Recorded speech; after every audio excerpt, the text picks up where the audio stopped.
Hello children, today we will study weather, climate, heat zones. Weather is a condition of atmosphere over a short period of time at any particular place. The weather of a particular place depends on temperature, precipitation,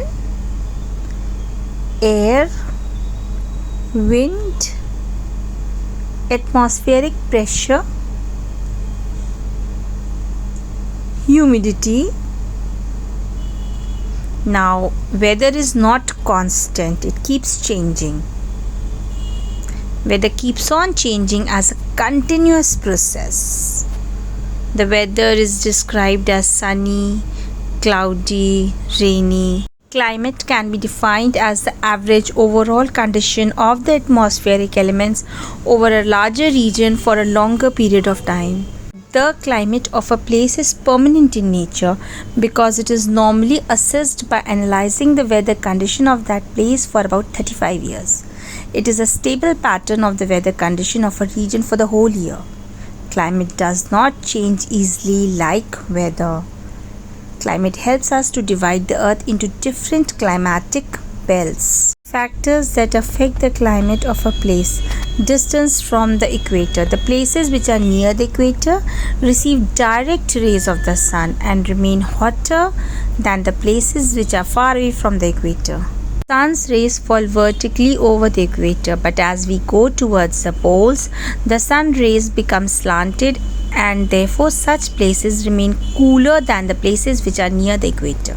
Depending upon the amount of heat received, three zones have been made.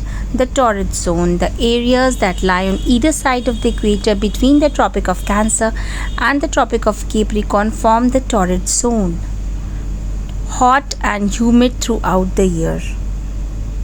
The frigid zone, areas that lie between the Arctic Circle and the North Pole and the Antarctic Circle and the South Pole, form the frigid zone. Frigid zone, these areas receive very little heat from the sun. These areas are very cold and are covered with snow throughout the year.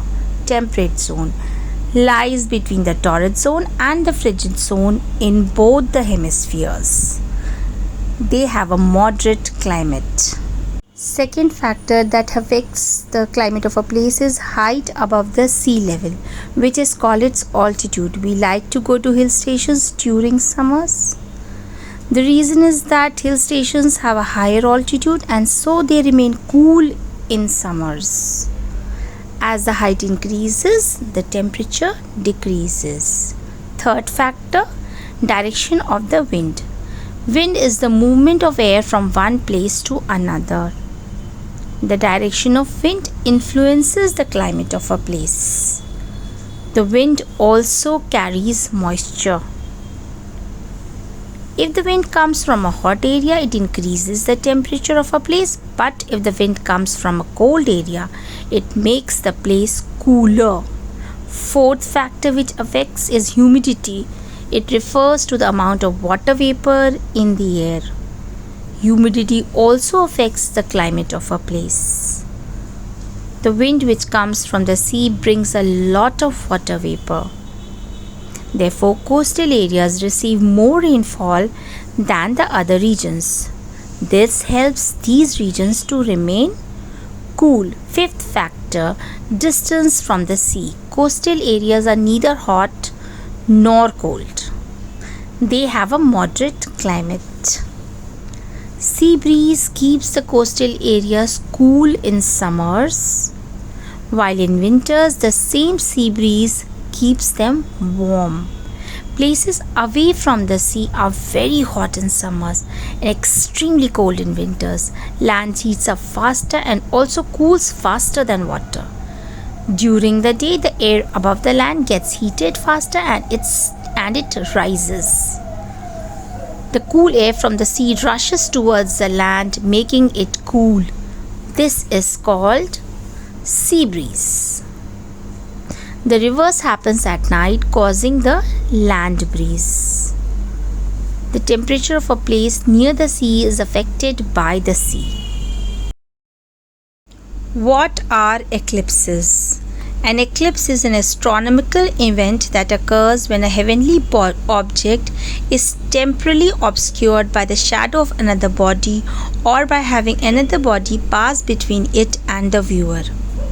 An eclipse is the result of either an occultation or a transit. Eclipses are of two types, solar and lunar. Solar eclipse. The word solar means sun. A solar eclipse occurs when the sun is partly or completely hidden. Solar eclipses happen when, while moving along its orbit, the moon comes in between the sun and blocks the light of the sun from reaching the earth. Two shadows of moon fall on earth. The first one is umbra, the dark center of the moon's shadow, which gets smaller as it reaches the earth. People who are in the umbra portion see a total solar eclipse. The second one is penumbra, which gets bigger as it reaches the earth. People who are in the penumbra portion see a partial solar eclipse. Now we'll study lunar eclipse. The term lunar means the moon. A lunar eclipse occurs when the moon is hidden. It happens when, while moving along its orbit around the sun, the earth comes in between the sun and the moon. Moon is not luminous. It shines because the light of the sun falls on it. When the earth blocks sunlight from falling on the moon, its shadow falls on moon and blocks its view. This is how a lunar eclipse takes place. Total lunar eclipse. The sun and the moon are on the opposite sides of the earth in a straight line. The moon does not appear to be totally dark but looks slightly reddish. Partial lunar eclipse.